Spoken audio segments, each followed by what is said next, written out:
teman-teman. Apakah suara saya bisa didengar? Terdengar tapi kecil. Oke, sebentar. Cek, cek. Bisa didengar ya, lebih keras ya? Oke. Assalamualaikum warahmatullahi wabarakatuh. Perkenalkan, kami dari kelompok 5 dari kelas 2023A. Sebelumnya izinkan perkenalkan saya sebagai moderator dalam presentasi kali ini. Nama saya Muhammad Gilang Aziz Saputra dari NIM akhiran 197. Yang saya hormati Bapak Iman Pasumar Ganda selaku dosen pengampu mata kuliah Hukum Tata Negara. Baik teman-teman, bisa kita mulai untuk presentasinya. Mungkin bisa di-share screen terlebih dahulu.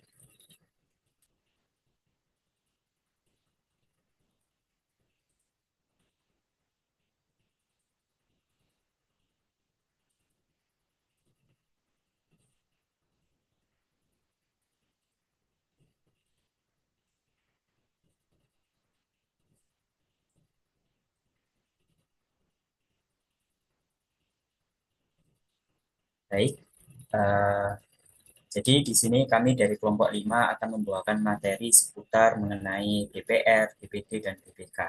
Next.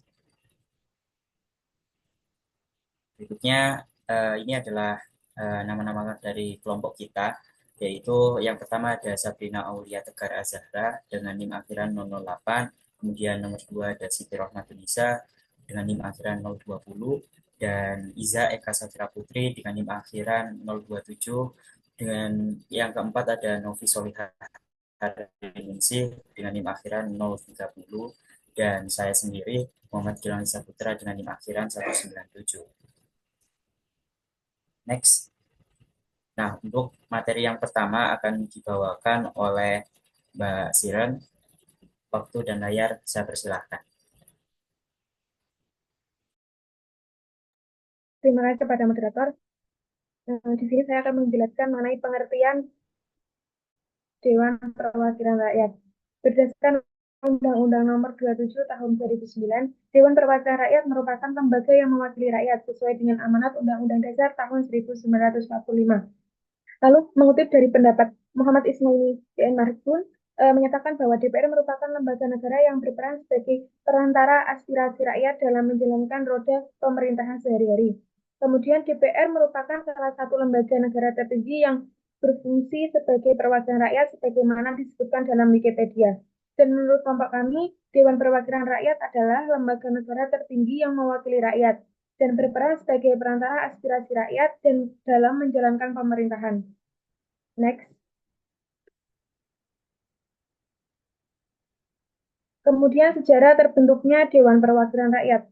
Sejarah terbentuknya Dewan Perwakilan Rakyat secara garis besar dapat dibagi menjadi 3 periode.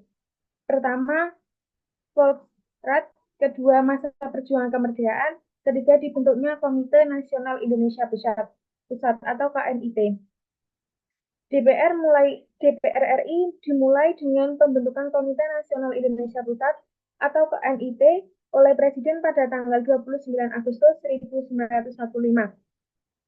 Dan tanggal pembentukannya diresmikan sebagai hari jadi DPR RI 12 hari setelah proklamasi kemerdekaan, yaitu 29 Agustus 1945.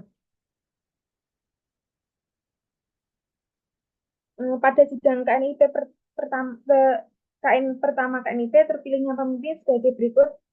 Ketua Kasman Singodinedjo, Wakil Ketua 1 Mr. Sutrajo Kartohedi Kusumo, Wakil Ketua 2 Mr. J. Latu Hari-Hari, Wakil Ketua 3 Adam Malik. Kemudian hak tugas dan wewenang DPR. Hak DPR yaitu 1. Hak interpelasi, 2. Hak angket, 3. Hak menyatakan pendapat. DPR juga memiliki 11 hak sesuai pasal 80 Undang-Undang 17 tahun 2014 dan perubahannya. Kemudian tugas DPR, ketentuan pasal 72 Undang-Undang 17 tahun 2014 merincikan 8 tugas DPR, yakni sebagai berikut. Satu, menyusun, membahas, menetapkan, dan memperluaskan program legislasi nasional. Dua, menyusun, membahas, dan menyebarluaskan rancangan undang-undang. Tiga, menerima rancangan undang-undang yang diajukan oleh DPD. Empat, melakukan pengawasan terhadap pelaksanaan undang-undang, APBN, dan kewajiban pemerintah. Kelima, membahas dan menindaklanjuti hasil pemeriksaan atas pengelolaan dan tanggung jawab keuangan negara yang disampaikan oleh BPK. Keenam, memberikan persetujuan terhadap pemindah tanganan aset negara. Ketujuh, menyerap, menghimpun, menampung, dan menindaklanjuti aspirasi masyarakat. Terakhir, melaksanakan tugas lain yang diatur dalam undang-undang. Wewenang DPR. Wewenang DPR dalam Undang-Undang 1945 pasal 20 sampai 24C, yaitu membentuk undang-undang yang dibahas dengan Presiden untuk mendapatkan persetujuan bersama. Kedua, membahas dan memberikan persetujuan peraturan pemerintahan pengganti undang-undang. Ketiga, menerima dan membahas usulan rancangan undang-undang yang diajukan DPD.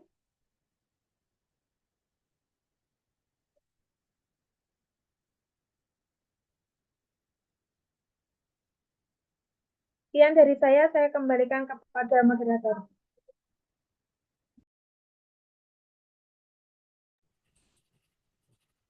Baik, terima kasih Mbak Sabrina atas presentasinya. Berikutnya mengenai hak, tugas, dan maaf, mengenai fungsi dan kedudukan DPR akan dijelaskan oleh Mbak Sabrina. Waktu dan layar dipersilakan. Baik, terima kasih untuk moderator. Selanjutnya, yaitu ada fungsi dan kedudukan DPR. Fungsi DPR terdiri dari 5, yaitu yang pertama, pembuatan undang-undang, yang kedua, fungsi pengawasan terhadap pemerintah dan lembaga eksekutif, yang ketiga, penetapan dan pengawasan anggaran negara, yang keempat, fungsi dalam hubungan luar negeri, dan yang terakhir ada mewakili dan menyuarakan aspirasi serta kepentingan rakyat di tingkat nasional. Fungsi DPR adalah berperan dalam proses legislasi, pengawasan, dan perwakilan dalam sistem pemerintahan Indonesia yang sudah diatur dalam UUD NRI tahun 1945. Kedudukan DPR atau Dewan Perwakilan Rakyat di Indonesia adalah sebagai wakil rakyat yang dipilih melalui pemilihan umum. DPR memiliki peran penting dalam pembuatan undang-undang, pengawasan pemerintah, dan penggunaan anggaran negara.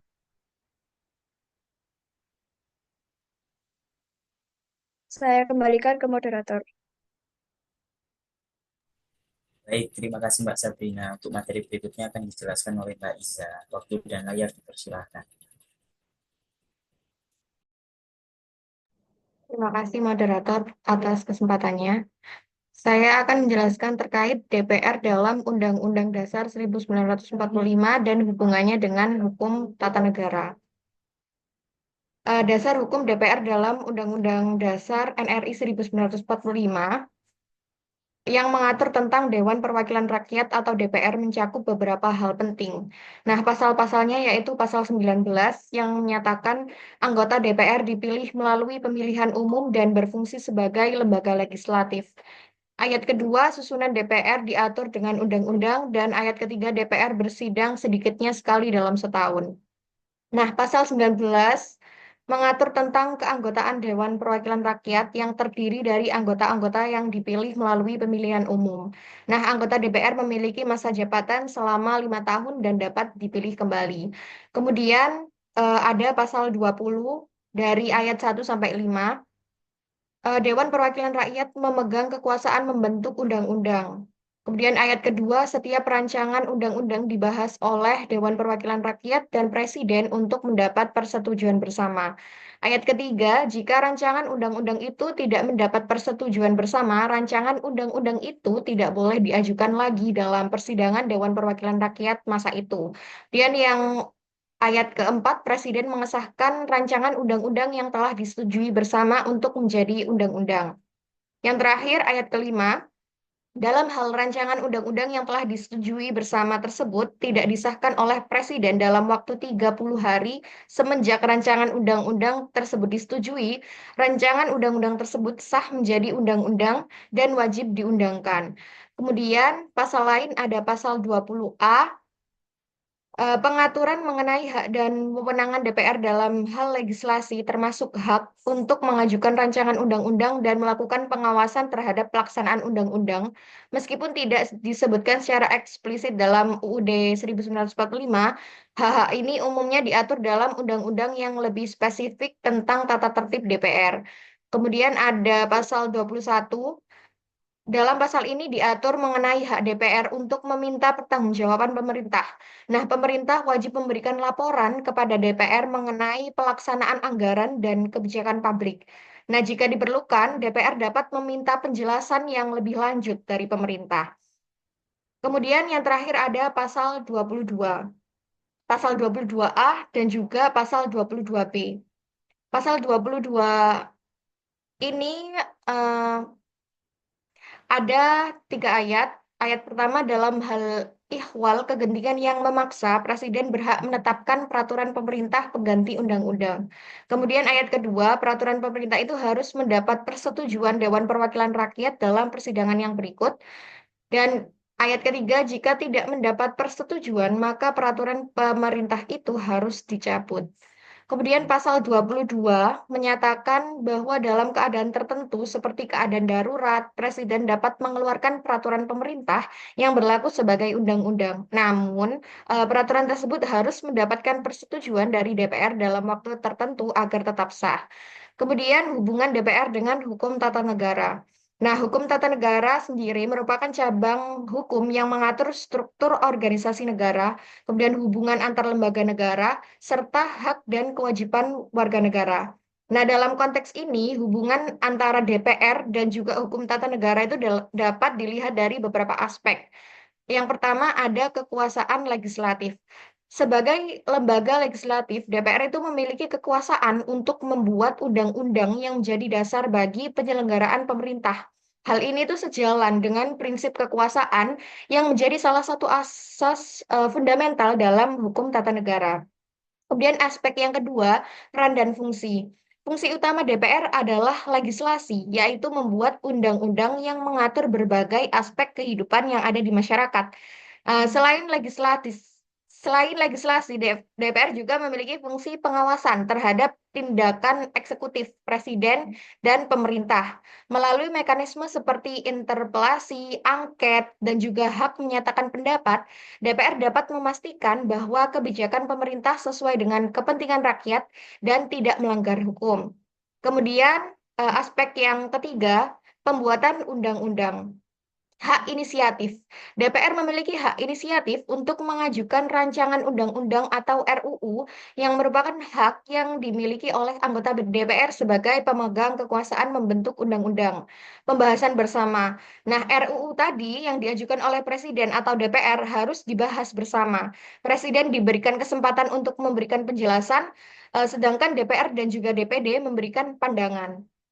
Aspek keempat, peran dalam sistem ketatanegaraan yakni perwakilan rakyat. Dalam sistem demokrasi sendiri, keberadaan DPR sebagai wakil rakyat itu sangat penting untuk menjamin partisipasi masyarakat dalam proses pengambilan keputusan politik. Hal ini juga mencerminkan prinsip demokrasi di mana suara rakyat diakomodasi melalui wakil-wakilnya di lembaga legislatif. Yang terakhir, aspek penyelesaian sengketa konstitusi. Dalam beberapa kasus, peran DPR juga dapat terlibat dalam penyelesaian konstitusi melalui mekanisme judicial review atau uji materi terhadap undang-undang yang dianggap bertentangan dengan Undang-Undang Dasar NRI 1945. Jadi secara keseluruhan, hubungan antara DPR dan hukum tata negara di Indonesia adalah kompleks dan melibatkan berbagai aspek dari fungsi legislatif hingga interaksi dengan eksekutif. Keseimbangan antara kedua lembaga ini sangat penting untuk menjaga stabilitas politik dan efektivitas pemerintahan. Saya kembalikan ke moderator. Baik, terima kasih Mbak Isa atas pemaparannya. Setelah kita membahas mengenai DPR, berikutnya kita akan membahas mengenai DPD. Maka dari itu, mungkin bisa dilanjut oleh Mbak Novi untuk menjelaskan untuk presentasi berikutnya.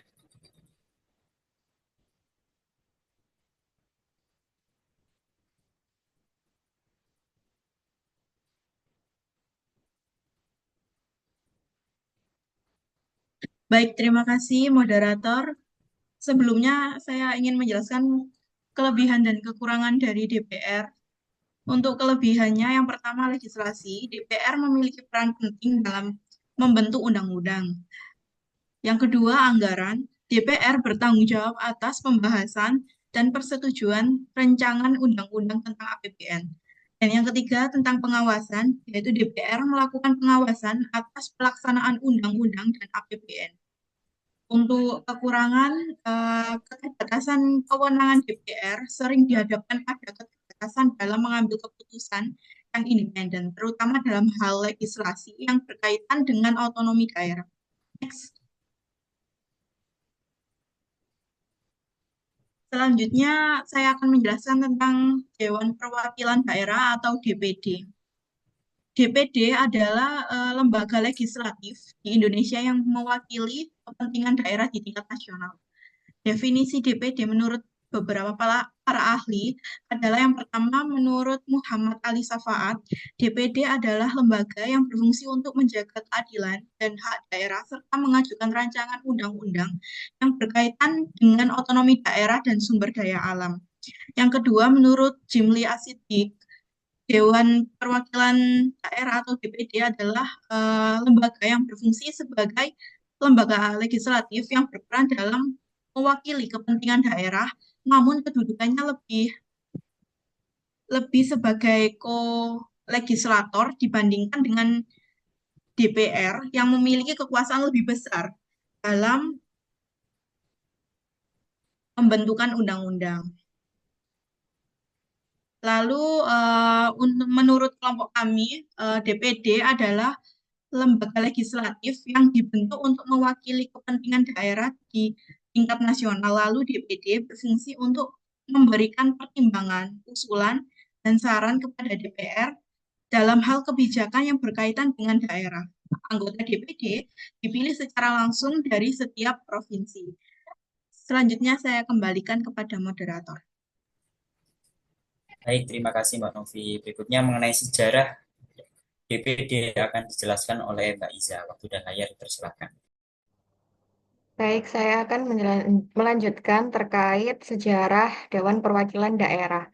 Sebelum terbentuknya DPD, Lembaga Perwakilan Daerah di Indonesia, telah ada dalam bentuk Senat Republik Indonesia Serikat atau RIS pada tahun 1950. Senat RIS terdiri dari anggota yang mewakili negara bagian dan berfungsi sebagai majelis tinggi. Nah, namun setelah pembubaran RIS ini dan Negara Indonesia Timur atau NIT, tidak ada lagi lembaga yang secara khusus mewakili kepentingan daerah. Pembentukan fraksi utusan daerah pada tahun 1959 setelah dekret presiden yang mengembalikan UUD NRI 1945, akhirnya dibentuklah Majelis Permusyawaratan Rakyat Sementara atau MPRS yang mencakup kelompok utusan daerah.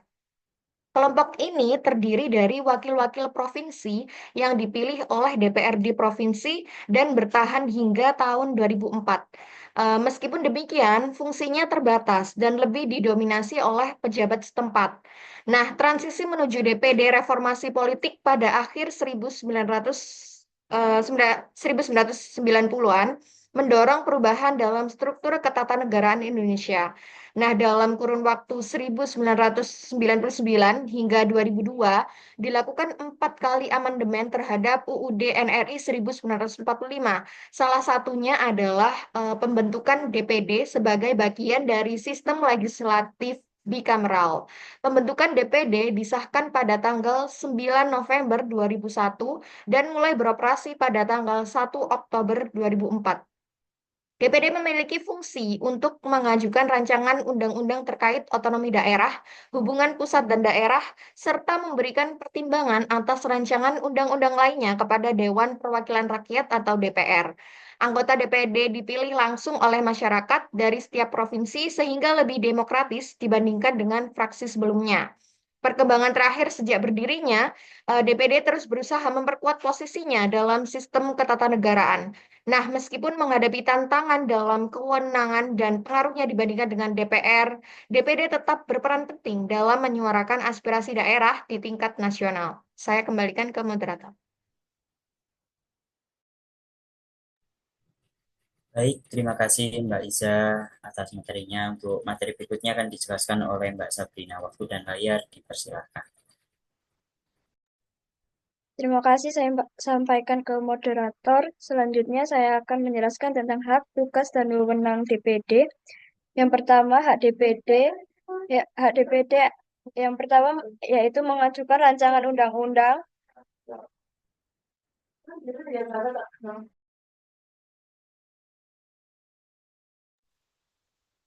Yang selanjutnya, memberikan pertimbangan kepada DPR tentang rancangan undang-undang, anggaran, pendapatan dan belanja negara, dan rancangan undang-undang yang berkaitan dengan pajak, pendidikan, atau agama. Lalu ada tugas DPD. Tugas DPD yaitu sebagai perwakilan daerah. Selanjutnya kerjasama dengan lembaga lain. Yang ketiga pemilihan kepala daerah dan terakhir mendorong pemberdayaan daerah. Lalu wewenang DPD. Wewenang DPD yang pertama yaitu untuk mengusulkan undang-undang. Yang kedua untuk mengawasi pelaksanaan pemerintahan. Yang ketiga untuk memberikan persetujuan. Dan yang terakhir untuk mengupayakan kewajiban daerah.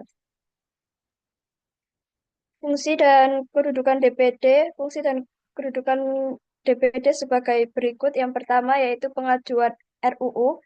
DPD dapat mengajukan RUU kepada DPR, khususnya yang berkaitan dengan kepentingan daerah.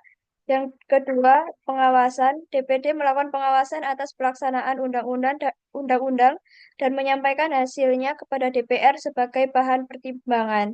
Yang ketiga, representasi teritorial. DPD mencerminkan prinsip representasi teritorial berbeda dengan DPR yang lebih bersifat politik. Ini memungkinkan DPD untuk menyuarakan aspirasi daerah secara langsung. DPD tidak memiliki kekuasaan legislatif penuh dan hanya berfungsi sebagai pendukung dalam proses legislasi, di mana DPR dan Presiden memiliki otoritas utama dalam pembahasan dan pengesahan undang-undang. Saya kembalikan ke moderator. Baik, terima kasih Mbak Sabrina. Bisa di next untuk materinya.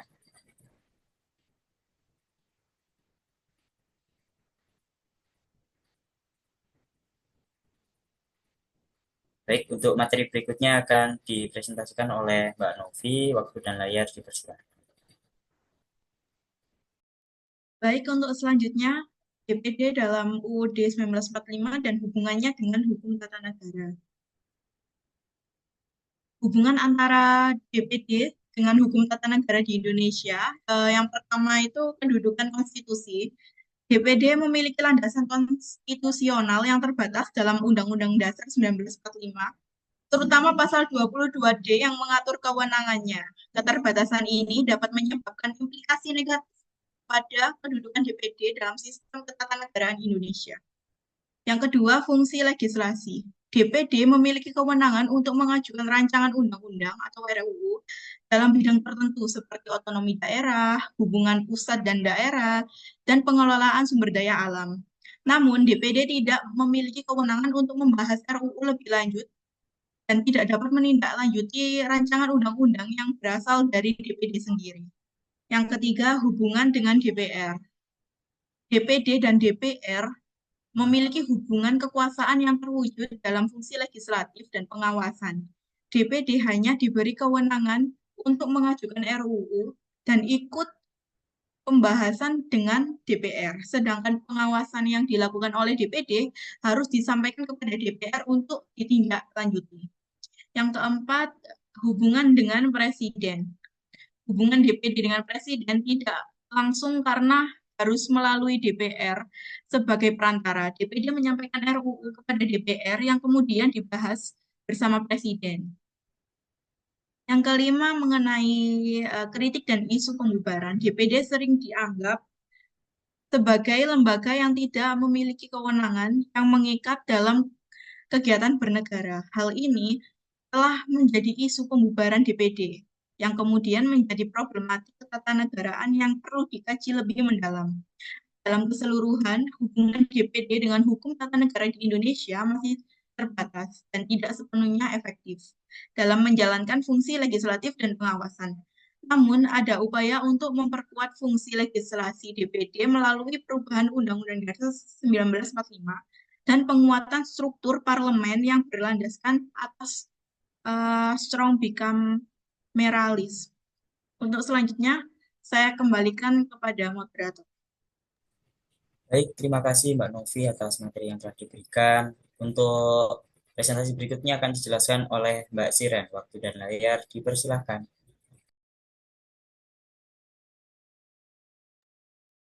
Kelebihan dan kekurangan DPD. Kelebihan representasi daerah. DPD sebagai perwakilan daerah memastikan kepentingan daerah dipertimbangkan dalam proses pengambilan keputusan. Pengajuan RUU. DPD dapat mengajukan dan membahas rancangan undang-undang yang berkaitan dengan otonomi daerah. Kemudian kekurangan DPD yaitu kewenangan terbatas. DPD memiliki kewenangan yang sangat terbatas dan harus tergantung pada DPR untuk menjalankan legislasi. Kedua, capaian minim. Upaya legislasi DPD sering terabaikan dan tidak disahkan menjadi undang-undang. Terima kasih, saya kembalikan kepada moderator. Baik, terima kasih Mbak Siti atas waktu yang telah diberikan. Untuk materi berikutnya akan dijelaskan oleh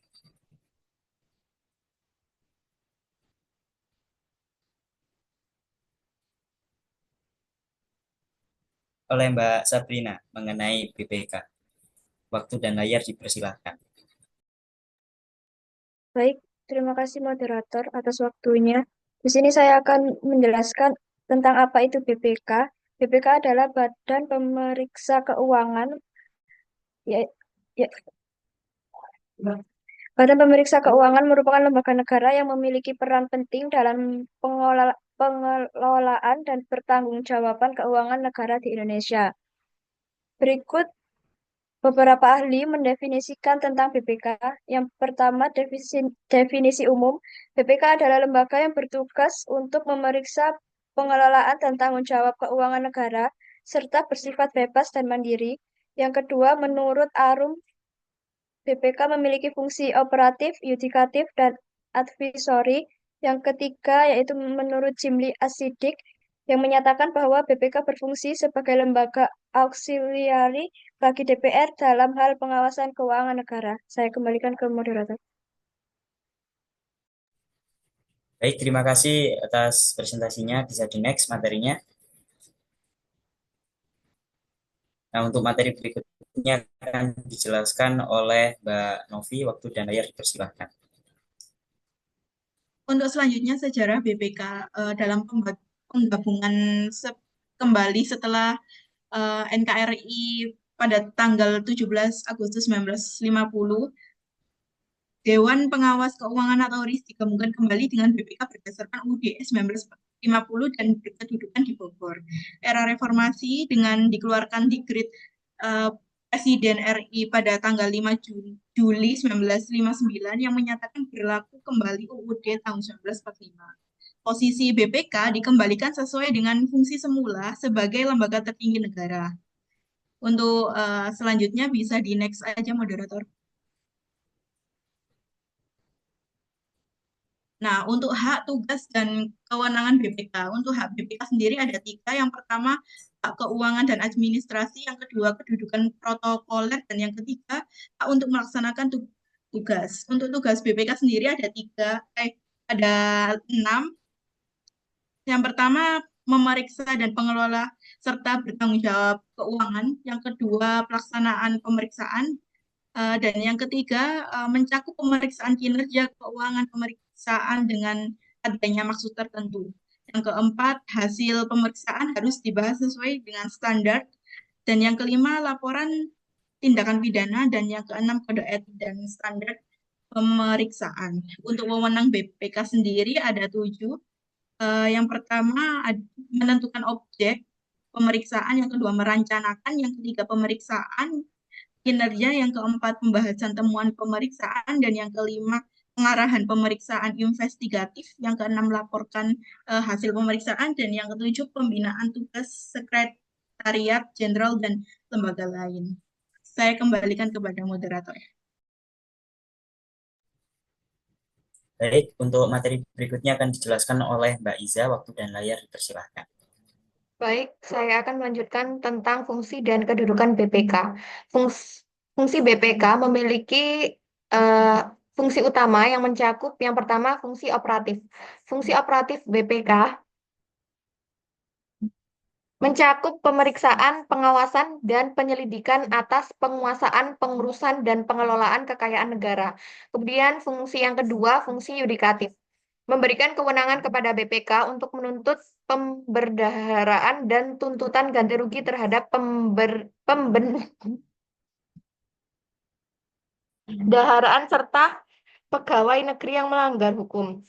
Kemudian fungsi yang terakhir yaitu advisory adalah memberikan pertimbangan kepada pemerintah mengenai pengurusan dan pengelolaan keuangan negara. Kedudukan BPK berdasarkan pasal 23E Undang-Undang Dasar NRI 1945, BPK diakui sebagai badan yang bebas dan mandiri, bertugas untuk memeriksa pengelolaan dan tanggung jawab keuangan negara. Saya kembalikan ke moderator. Baik, untuk materi berikutnya akan dijelaskan oleh Mbak Sabrina. Waktu dan layar dipersilakan. Terima kasih. Di sini saya akan menjelaskan tentang BPK dalam UUD 1945 dan hubungannya dengan hukum tata negara. BPK dalam UUD 1945 berposisi dalam sistem ketatanegaraan Indonesia diatur secara jelas dalam undang-undang, terutama Undang-Undang Nomor 15 Tahun 2006 tentang Badan Pemeriksaan Keuangan. Lalu hubungan BPK dengan hukum tata negara yang pertama yaitu posisi BPK sebagai lembaga negara menunjukkan bahwa BPK memiliki peran penting dalam sistem ketatanegaraan Indonesia. Yang kedua, melalui fungsi pengawasan, BPK membantu menjaga agar penyelenggaraan negara berjalan sesuai dengan ketentuan hukum dan kepentingan umum. Yang ketiga, independensi BPK sangat penting untuk menjamin objektivitas dan imparsialitas dalam pelaksanaan tugas pemeriksaan. Dan yang terakhir ada akuntabilitas BPK merupakan wujud dari prinsip transparansi dan keterbukaan dalam penyelenggaraan negara. Saya kembalikan ke moderator. Baik, bisa di next untuk PPT-nya. Untuk materi berikutnya akan dijelaskan oleh Mbak Siti. Waktu dan layar dipersilakan.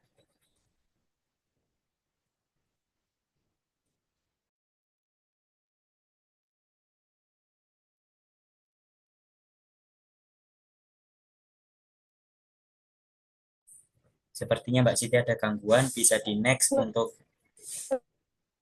materinya akan dijelaskan oleh Mbak Novi. Kurang lanjutan laporan keuangan BPK tidak selalu ditindaklanjuti oleh lembaga atau instansi yang bersangkutan, sehingga perubahan catatan-catatan BPK sering tidak terjadi.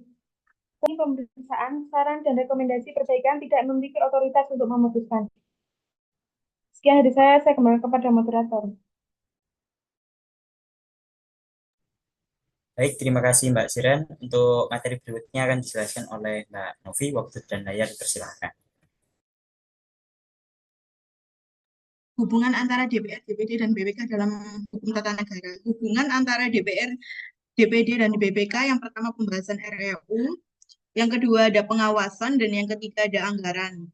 Pembahasan RUU sendiri, DPD memberikan pertimbangan kepada DPR. Pengawasan DPD dan DPR melakukan pengawasan terhadap pelaksanaan undang-undang, dan yang ketiga anggaran, DPR menyusun dan mengesahkan APBN.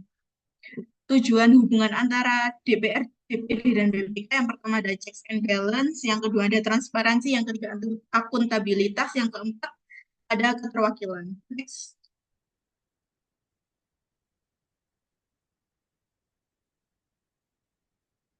Bisa di next. Langsung ke kesimpulan aja.